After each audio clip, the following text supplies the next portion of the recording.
እንደምን ሰነበታችሁ የግራጫ ዝግጅት ተከታታዮች። ዛሬ የመኳንንቶች የጌቶችና የሊቃውንት ሀገር ስለተባለው ስለ ቅድስት ቤተልሔም እነግራችኋለሁ።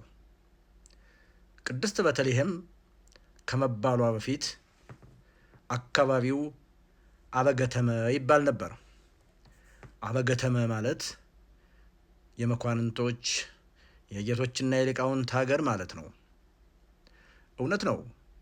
ጥቂቱን እንኳ ብናነሳ በኢትዮጵያ ተጽዕኖ ፈጣሪ የነበሩት ደጃዝማች አያሌው ብሩ፣ ደጃዝማች አድማሱ ብሩ፣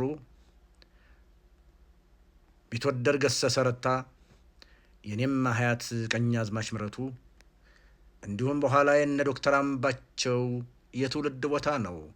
ታሽጋይንት በራስ ጋይንት ውስጥ የሚገኘው አንዱ ወረዳ፣ በወረዳው የምትገኘው ቅድስት ቤተልሔም።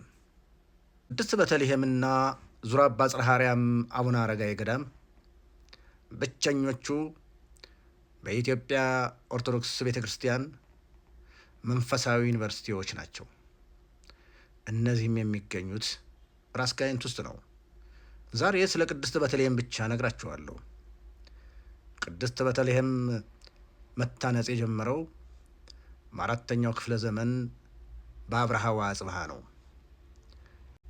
ዳግማዊ አጼ ዳዊት በ1395 ዓመተ ምህረት ቅድስት ቤተልሔምን 60 ቆመ ብእሲ የምትመለከቱት ቆመ ብእሲ አድርገው ጣራውንም አሰርተው 400 ቀሳውስት ለአገልጋይነት መድበው ግዛቷን ከበሽሎ እስከ ርብ ድረስ አድርገው መመለሳቸው ታሪክ ይነግረናል። ዋናው ጉዳይ ደግሞ መጽሐፈ ድጓና ቤተልሔምን ያገናኛቸዋል ነው።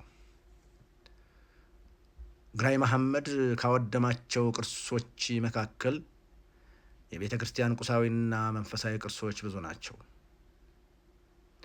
ውድመት ከደረሰበት መካከልም መጽሐፈ ድጓ አንዱ ነበር።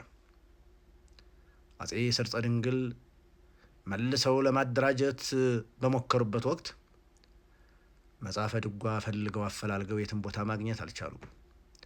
ነገር ግን መጽሐፈ ድጓ ጠብቆ ያቆየው የቤተልሔም ሊቅ የሆነው ብቻ እንደሆነ ተረዱ። ያቀረበውም እሱ ነበር። ስለዚህ ከዚያ ጊዜ ጀምሮ ብቸኛዋ የመጽሐፈ ድጓ ማስመስከሪያ ወይም በእንግሊዝኛው ሴንተር ኦፍ ኤክሰለንሲ ሆና እንድታገለግል ተደረገ።